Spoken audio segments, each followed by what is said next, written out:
Entre 5.500 e 4.400 anos atrás, antes do dilúvio, a vida na Terra funcionava sob regras completamente diferentes. Mas essa vegetação exuberante escondia um pesadelo. Enquanto as plantas cresciam sem parar, criaturas colossais caminhavam entre as árvores. E nas cidades, seres que não eram totalmente humanos governavam com mão de ferro, exigindo tributos que ninguém queria pagar. Neste vídeo, a gente vai reconstruir como era sobreviver nesse mundo antediluviano. O que significava caminhar entre predadores gigantes, a tecnologia proibida que surgiu do nada e o que realmente aconteceu quando os filhos de Deus decidiram descer à Terra. O último detalhe explica por que a destruição total foi a única saída.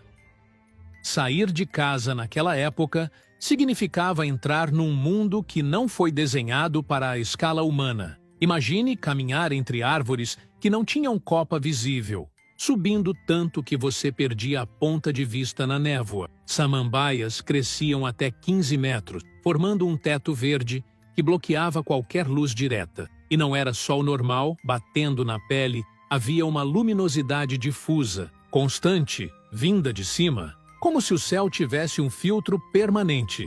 Muitos estudiosos apontam que, segundo os registros mais antigos, existia uma camada de vapor cobrindo o planeta inteiro, uma espécie de estufa natural que segurava o calor.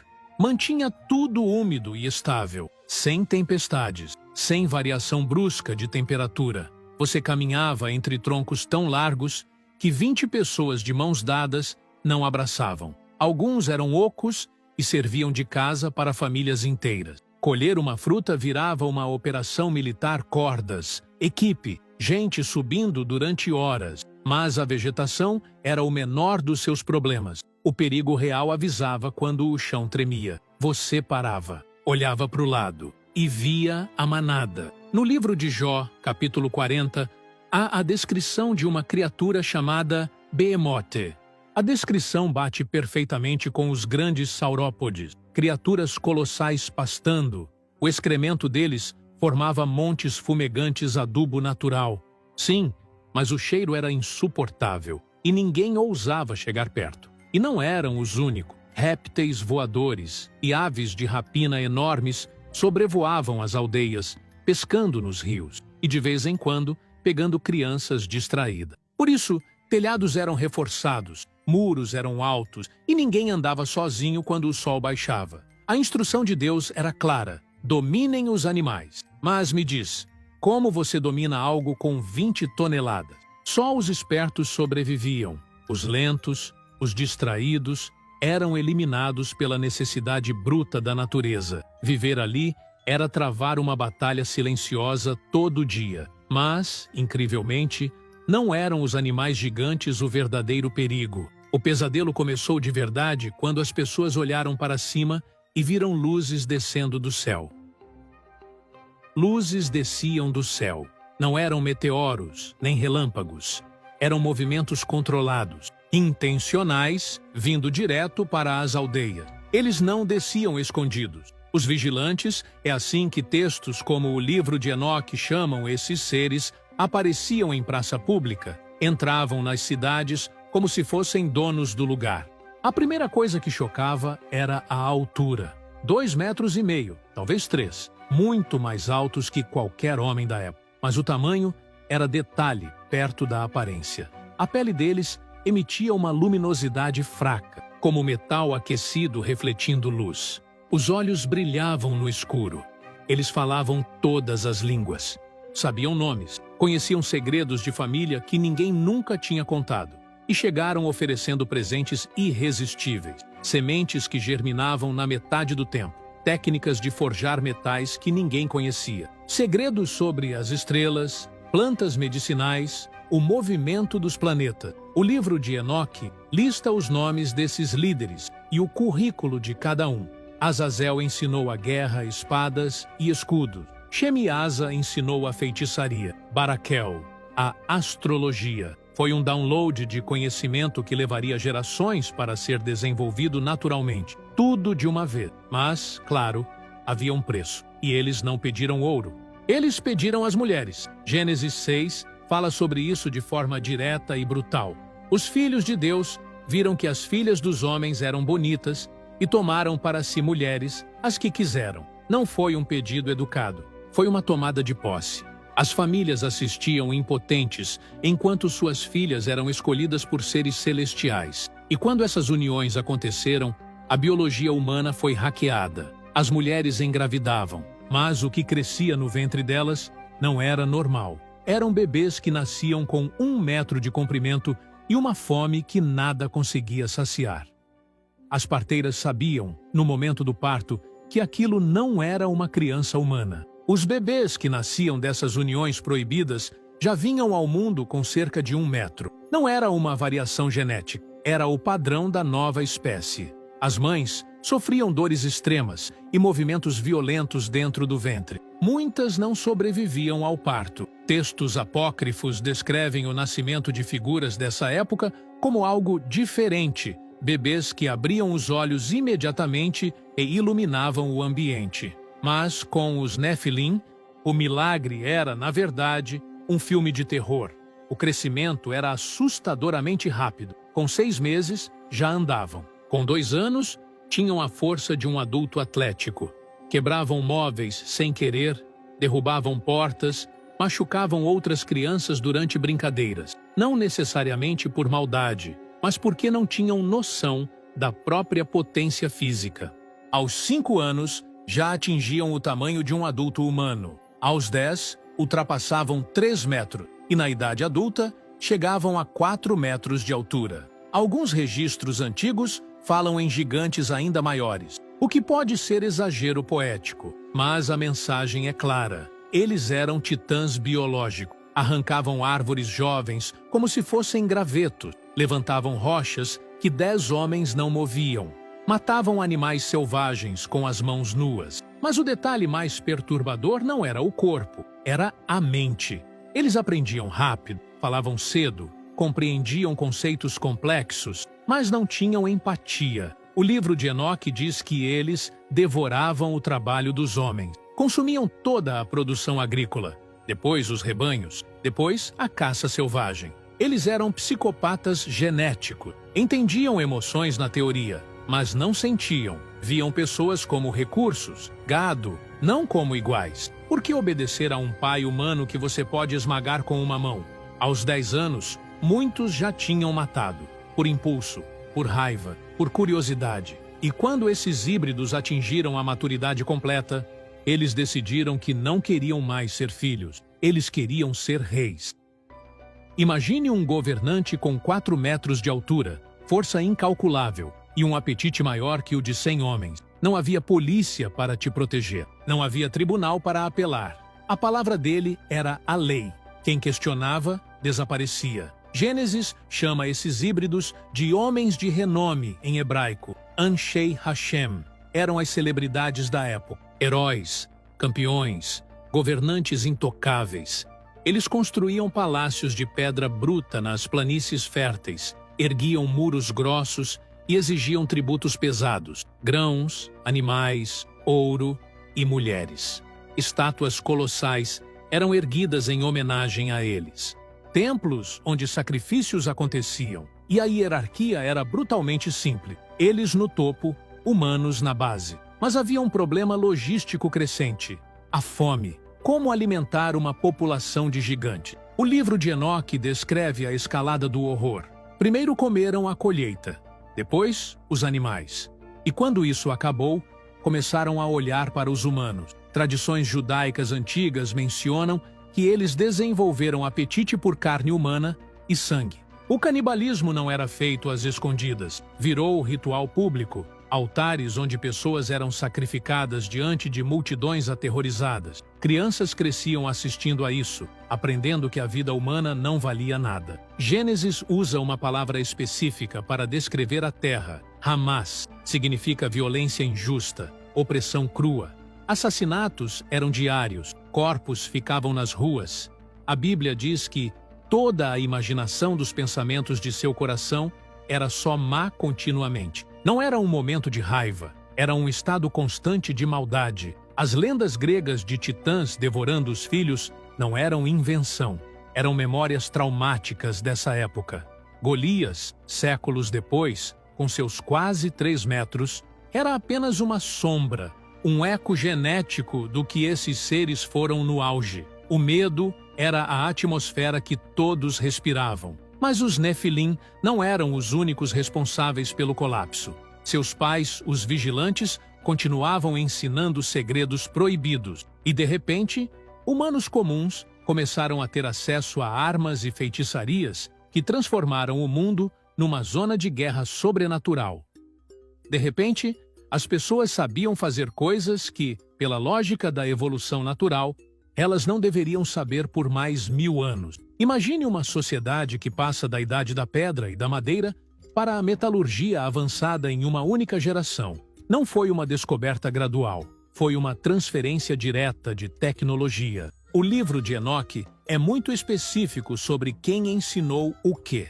Ele diz que Azazel, um dos líderes dos vigilantes, ensinou os homens a fazerem espadas, facas, escudos e couraças. Antes disso, conflitos eram resolvidos com força bruta ou ferramentas de caça. Depois de Azazel, a guerra se tornou industrializada. Lâminas que não perdiam o corte, metais que brilhavam ao sol e perfuravam carne como se fosse papel. A mortalidade explodiu. Mas Azazel não ensinou apenas a matar.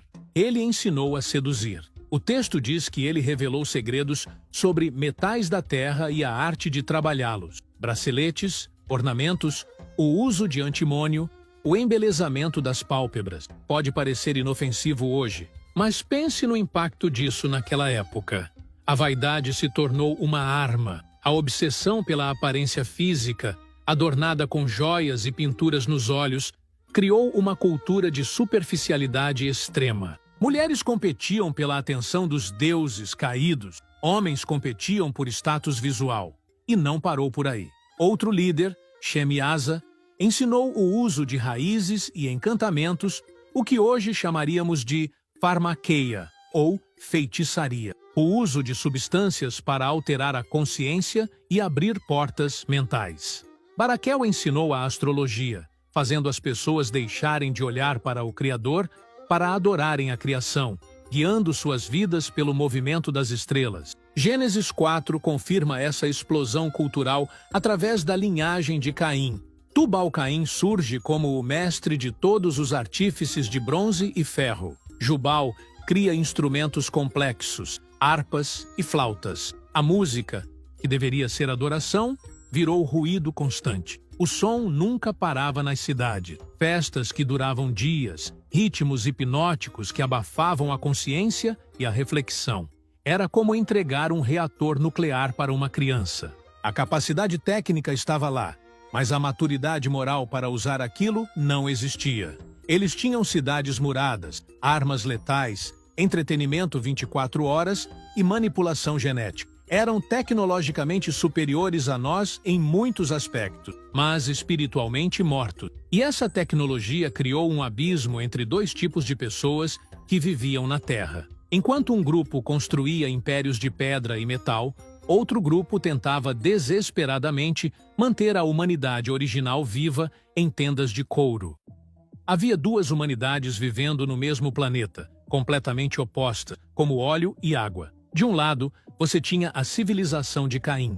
A Bíblia diz que ele construiu a primeira cidade e a chamou de Enoque. Imagine uma metrópole antediluviana, paredes altas de pedra bruta para se proteger dos predadores gigantes, portões de bronze polido reforçados com a tecnologia dos vigilantes, torres de vigia onde sentinelas observavam o horizonte. Lá dentro, o barulho era incessante. O som das forjas de Tubal-Caim batendo metal dia e noite. A música de Jubal ecoando nas praças. O comércio, a prostituição cultual, a adoração aos gigantes. Era um lugar de luxo, prazer e medo. Mas do lado de fora, nas montanhas e planícies altas, vivia a linhagem de Sete.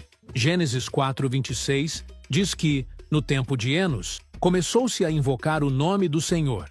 Eles escolheram o caminho oposto. Não construíam muros. Viviam em tendas, nômades, em contato direto com a criação, não com a fabricação. Eles rejeitavam a tecnologia bélica e a feitiçaria das cidades. Não tinham exército, não tinham gigantes como reis. Tinham apenas a tradição oral de Adão sobre o jardim e a promessa de um resgate futuro. Por gerações, essa separação física manteve a linhagem da promessa pura. Mas então, a barreira quebrou. Gênesis 6:1-2 descreve o colapso. Vendo os filhos de Deus que as filhas dos homens eram formosas. A maioria das interpretações foca nos anjos, mas há uma camada humana aqui também. A mistura das linhagens. Os homens piedosos olharam para as cidades de Caim, viram as mulheres com os olhos pintados, a técnica ensinada por Azazel, viram o luxo, a música, o poder.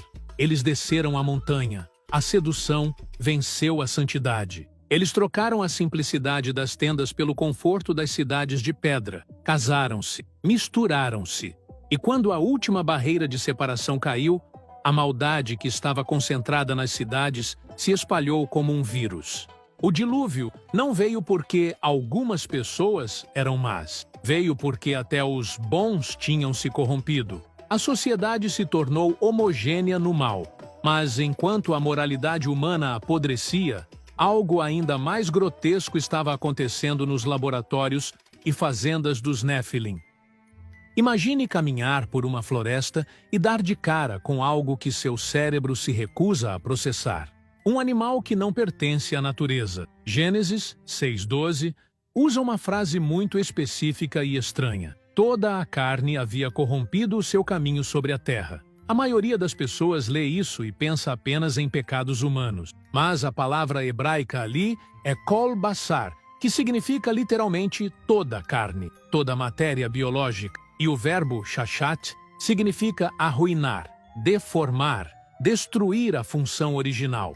Textos antigos extrabíblicos, como o livro de Jazar, citado em Josué, e o livro dos Jubileus, são mais explícitos. Eles falam sobre a mistura de sementes entre espécies diferentes, o que hoje nós chamamos de manipulação genética. Os antigos descreviam como uma violação das barreiras da criação. Pense na mitologia grega, egípcia ou babilônica, centauros, minotauros, quimeras, esfinges. Nós olhamos para essas estátuas hoje e vemos fantasia criativa. Mas, e se estivermos olhando para retratos falados? E se essas lendas forem, na verdade, memórias traumáticas de uma época em que a engenharia genética saiu de controle?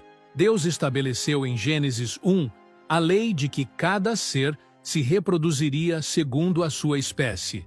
Havia uma barreira de segurança no código genético. Quando os vigilantes e seus descendentes quebraram essa barreira, o resultado foi um show de horrores, criaturas instáveis, predadores que o ecossistema não conseguia sustentar, animais em dor constante, presos entre duas naturezas incompatíveis. A cadeia alimentar entrou em colapso porque nada mais se encaixava onde deveria. O mundo tinha virado um laboratório a céu aberto, sem ética e sem freio. Isso muda a perspectiva sobre o dilúvio, não muda? Muitos veem o dilúvio como um ato de raiva, mas olhando por esse ângulo, ele parece mais uma quimioterapia cósmica. O código da vida na Terra estava tão contaminado, tão irreversivelmente alterado, que a única maneira de salvar a biologia original era eliminar as células cancerígenas e recomeçar do zero. Não havia inocentes na natureza, havia apenas contaminação. Mas enquanto a biologia colapsava nas florestas e campos, dentro das cidades de pedra, a sociedade humana estava descendo para um nível de barbárie que faria qualquer filme de terror parecer conto de fadas. Porque a única lei que restou nas ruas era a lei do mais forte, e um homem decidiu transformá-la em poesia. Esbarrar em alguém no mercado daquela época não era apenas um acidente, podia ser sua sentença de morte imediata. A Bíblia preservou uma declaração terrível em Gênesis 4, saída da boca de Lameque, um descendente de Caim. É o primeiro poema registrado na história, e é um poema sobre assassinato. Ele diz às suas duas esposas: matei um homem por me ferir, e um jovem por me pisar. Entenda a desproporção. Alguém o feriu talvez numa briga, talvez um acidente, e a resposta foi a morte. Alguém o pisou, um jovem, e ele o executou. Não havia olho por olho, era sua vida por um arranhão. Lameque se gabava disso. Se Caim será vingado 7 vezes, Lameque o será 70 vezes 7. Ele instituiu a lei da vingança infinita. Não havia tribunais, juízes ou polícia. Havia apenas clãs armados e gigantes poderosos. Se você cruzasse o caminho de um homem de renome ou de um rico como Lameque, você morria. E se sua família reclamasse, eles morriam também. Corpos ficavam nas ruas até apodrecer ou serem comidos pelos animais modificados. A empatia tinha evaporado. Gênesis diz que a terra estava cheia de violência. A palavra hebraica original ali é Hamas. Significa crueldade fanática, opressão, a perda total de valor da vida do outro. Mulheres eram acumuladas como troféus.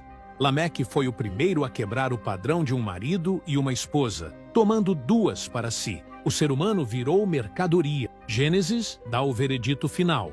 Toda a imaginação dos pensamentos de seu coração era só má continuamente. Tente imaginar isso. Não havia dias bons, não havia atos aleatórios de bondade. A mente coletiva estava sintonizada numa frequência de maldade ininterrupta. Era uma sociedade psicopata. Mas, enquanto o sangue escorria pelas sarjetas das cidades de pedra, as pessoas começaram a notar algo estranho no céu. A estufa que protegia o mundo estava começando a falhar. Pela primeira vez em milênios, as pessoas sentiram um arrepio na pele. Não de medo, mas de algo físico que elas nunca tinham sentido antes: o frio. Ninguém sabia o que estava acontecendo, porque ninguém nunca tinha visto aquilo antes. Lembra daquela camada de vapor que protegia a Terra e mantinha tudo estável? De repente, ela começou a falhar. Pela primeira vez na história humana, as pessoas sentiram um arrepio na pele. Não de medo, mas de temperatura. O vento frio começou a soprar. Pessoas que viveram séculos naquele clima tropical perfeito nunca tinham visto o próprio hálito condensar no ar. Gênesis 2 é claro ao dizer que, antes disso, não chovia. O ciclo da água era diferente. Então, quando as nuvens escuras começaram a se acumular massas densas, cinzentas, bloqueando a luz difusa, o pânico visual foi imediato. Trovões ecoaram. Um som novo, violento, que ninguém conhecia. E então, a primeira gota caiu. Gênesis descreve o momento exato com precisão científica. Naquele dia, romperam-se todas as fontes do grande abismo, e as comportas dos céus se abriram. Não foi só uma chuva forte. Imagina o chão explodindo debaixo dos seus pés. Fontes do grande abismo sugere reservatórios subterrâneos de água sob alta pressão. Placas tectônicas se partindo, géiseres gigantescos jorrando água fervente da crosta terrestre, enquanto o céu desabava em cima. Foi um ataque duplo, água de cima e água de baixo. No começo, talvez alguns tenham tentado beber a água que caía, achando que era curiosidade. Outros correram para os seus palácios de pedra, confiando na engenharia dos vigilantes, mas a água subia metros em questão de minutos. Rios transbordaram instantaneamente. Cidades em vales desapareceram na primeira hora. Aquelas muralhas impenetráveis, construídas para manter inimigos fora, agora serviam apenas para prender a água dentro, transformando as cidades em aquários mortais. No meio desse caos absoluto, um único barco de madeira, uma caixa retangular estranha, construída por um velho chamado Noé, que todos ridicularizaram por décadas, começou a flutuar. Enquanto a civilização mais avançada, violenta e geneticamente modificada da história afundava na lama, uma porta se fechou, e o silêncio que veio depois foi ensurdecedor. A maior civilização da Terra foi apagada tão completamente que hoje nós achamos que eles são apenas mito, mas eles deixaram um aviso.